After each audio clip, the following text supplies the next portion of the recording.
నీ పాపాలు క్షమించబడ్డాయి, నీ పాపాలు క్షమించబడ్డాయి. ఎంత గొప్ప సంగతి అండి. పాపాలు క్షమించబడితే వచ్చిన ఆశీర్వాదం కింద చూడండి, 50 వచనం. అందుకు ఆయన, నీ విశ్వాసము నిన్ను రక్షించెను, సమాధానం గలదానివై వెళ్ళు. సమాధానం అండి, సమాధానం.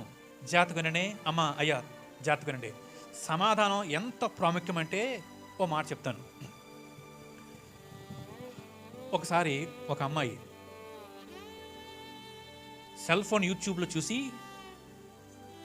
పెళ్లి కాకుండానే గర్భవతి అయిన వాళ్ళ స్నేహితురాలకి ఆపరేషన్ చేసింది.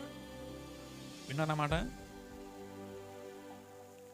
సెల్ ఫోన్లో ఒక అమ్మాయి యూట్యూబ్లో చూసి పెళ్లి కాకుండానే గర్భవతి అయిన తన స్నేహితురాలకి ఆపరేషన్ చేసింది, బిడ్డను తీసింది 7 నెలలు. బిడ్డ చచ్చిపోయింది, ఆ అమ్మాయి చచ్చిపోయింది. ఇప్పుడు ఈ అమ్మాయి లోపల తట్టుకోలేని వేదన. ఏం వేదన అంటే, నా వల్లే నేను వద్దంటే, ఉంచుకో అంటే తిట్టేవారు, కానీ బతికేది కదా, పిల్ల బతికేది కదా.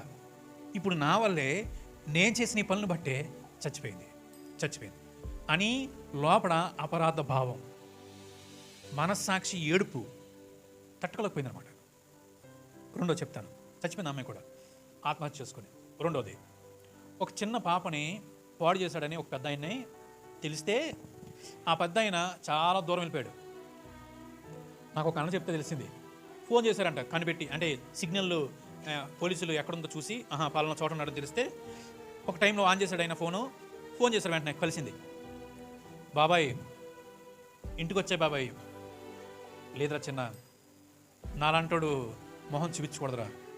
చిచ్చి నాలంటోడు మొహం రే, నాకు ఆ ఉద్దేశం లేదురా, కానీ ఎందుకు అలా చేసానురా. లేదురా లేదు బాబాయ్, వాళ్ళ తల్లిదండ్రులతో మాట్లాడాము, మహా అయితే ఒక 2 సంవత్సరాలు జైలు వేస్తారు అంతే. వచ్చే బాబాయ్ మాట్లాడాము, వద్దు బాబాయ్ వచ్చే బాబాయ్ అంటే లేదురా అని ఫోన్ కట్టేసి ఎదురున్న వాగులో పడి చచ్చిపోయాడన్నమాట. జాతకున్నారా? పాపం పట్టిన మలినం మనస్సాక్షి ఊరుకోదు. పాపం పట్టిన మనస్సాక్షి, మలినమైన మనస్సాక్షి ఊరుకోదు, తెప్పి పొడుస్తూ ఉంటుంది అనమాట. ఇప్పుడు ఈ మనస్సాక్షిని కప్పుకట్టుకోవడం కోసం ఎన్ని పనులు చేస్తారో, అక్కడిక్కడ తిరుగుతారు, మంచి పనులు చేస్తారు, డబ్బు ఖర్చు పెడతారు, పుణ్యం సంపాదించుకోవాలి. ఎందుకంటే మీరు ఎంత చేసినా సరే లోపలిది పోదు. అపరాధ భావం, అరే నేను చేశానే తెలిసిపోద్దేమో, రేపు నేను చచ్చిపోతే నరకానికి వెళ్ళిపోతానేమో అని భయం.